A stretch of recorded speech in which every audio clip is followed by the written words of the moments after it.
Halo, welcome back to Cerita Nita. Kali ini Nita akan bahas sebuah cerita misteri kapal hantu dari Indonesia, tepatnya di daerah Sumatera Utara. Cerita kapal hantu dari Medan ini pernah menjadi perhatian dunia. Sebelum lanjut, kita intro dulu.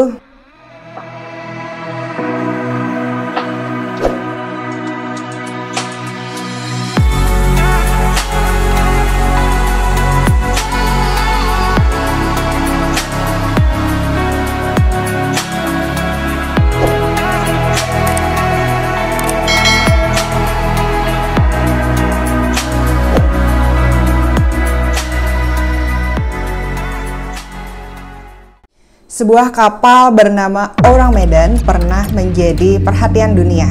Inilah kisah misteri kapal SS Orang Medan yang sampai kini belum terpecahkan. Jauh sebelum manusia bisa menemukan pesawat atau pergi keluar angkasa, berlayar telah banyak dilakukan. Kata orang diterjemahkan sebagai pria dalam bahasa Indonesia, sementara Medan adalah nama kota terbesar di Sumatera. Inilah yang membuat nama kapal itu diartikan sebagai pria dari Medan. Bahkan berbagai sumber menyebut kapal tersebut merupakan kapal hantu.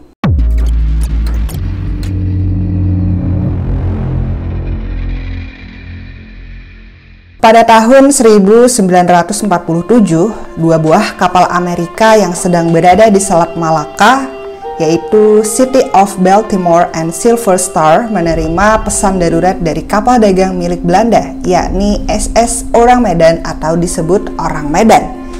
Kisah tersebut terjadi di Selat Malaka, melibatkan kapal dari Indonesia yang kala itu bernama Hindia Belanda. Seorang operator di kapal Orang Medan mengirimkan kode Morse yang isinya, semua awak kapal termasuk kapten terbaring sekarat di ruang peta atau chat room dan anjungan. Mungkin semuanya telah meninggal dunia. Kemudian kalimat terakhir diterima, aku mati. Setelah itu pesan radio terputus.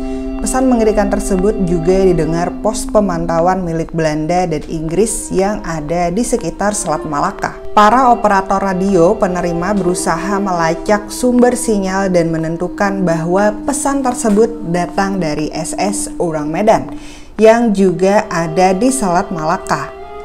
Kapal Silver Star adalah yang terdekat. Nah, kodenya lalu memutar haluan mendekati lokasi Orang Medan. Mereka menemukan kapal itu terapung-apung di lautan. Saat Silver Star mendekati kapal belalang Belanda, tidak terlihat tanda-tanda kehidupan, sehingga memaksa nahkoda kapal itu naik ke kapal lain untuk mencari tahu penyebab kurangnya komunikasi dengan awak kapal.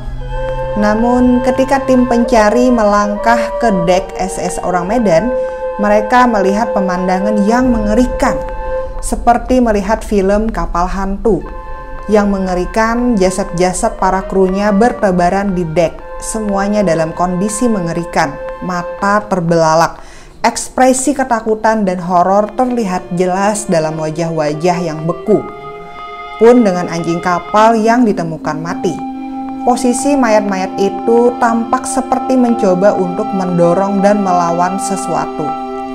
Seperti halnya dengan kru, kapten ditemukan di anjungan, petugas lainnya ditemukan di ruang petak dan ruang kemudi. Bahkan operator radio yang diduga mengirim SS pun berada di tempatnya dengan ekspresi yang sama. Para awak kapal tewas dalam posisinya masing-masing. Ada yang di anjungan, ruang mesin, dan lain-lain. Dari kondisi jenazah, apapun penyebab kematian mereka, maut datang secara tiba-tiba dan seketika. Awak kapal AS Silver Star yang melakukan pengecekan tak menemukan tanda-tanda kekerasan. Tak ada darah yang merembes, tiada tanda-tanda perlawanan dalam kapal SS Orang Medan. Pemberian soal Orang Medan di koran masa lampau, Kapten Silver Star memerintahkan agar tali pengaret dipasangkan ke Orang Medan, agar kapal tersebut bisa ditarik ke pelabuhan terdekat, supaya aparat bisa menyelidiki apa gerangan penebar maut di bahtera tersebut. Sebelum niatan itu terlaksana, asap tebal mengepul dari bagian kapal. Kemudian ledakan terjadi. Kapal Orang Medan pun tenggelam, semua bukti-bukti karam ke dasar laut.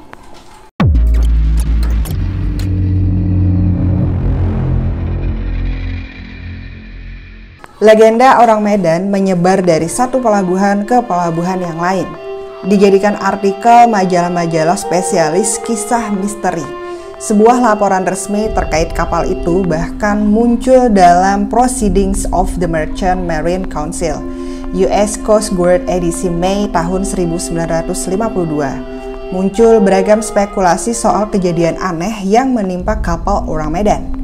Dari keracunan karbon monoksida, kargo berbahaya, sampai fenomena paranormal yang melibatkan UFO hingga makhluk halus, bahkan hanya legenda. Teori kuat lainnya tentang apa yang terjadi pada awak SS Orang Medan adalah terkait senjata biologis yang dirancang dan diproduksi oleh ilmuwan Jepang yang dipimpin oleh ahli bakteriologi Jepang bernama Shiro Ishii.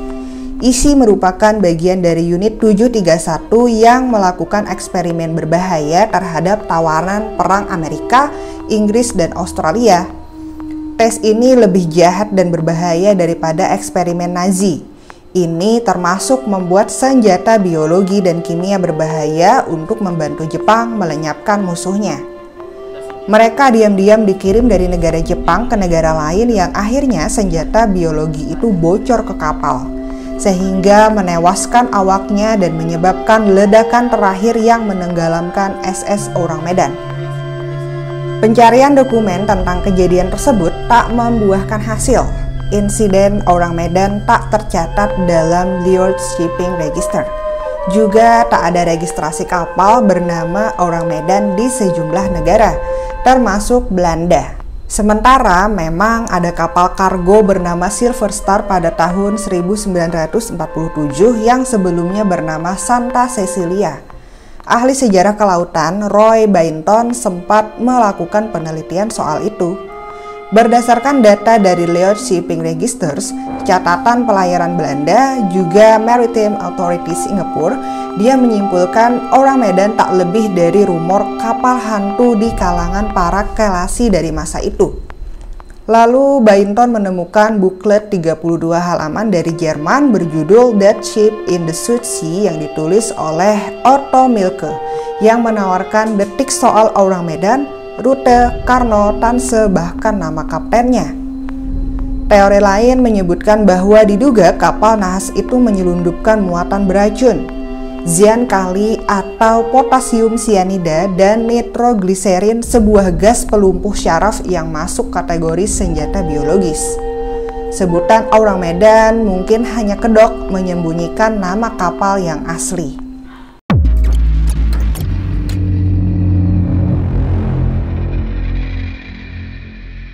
Oke guys, kalau menurut Nita, teori bahwa kapal itu memang membawa senjata biologis yang mengalami kebocoran bahan atau memang sengaja dilenyapkan, mungkin lebih masuk akal jika dibandingkan bahwa kapal itu lenyap karena gangguan mistis atau bahkan karena makhluk halus atau UFO. Itu lebih tidak masuk akal. Atau mungkin bahwa kapal itu hanya akal-akalan untuk menutupi sebuah kasus di masa lampau. Itu mungkin saja bisa menjadi opsi penutup kesimpulan pada video ini ya guys.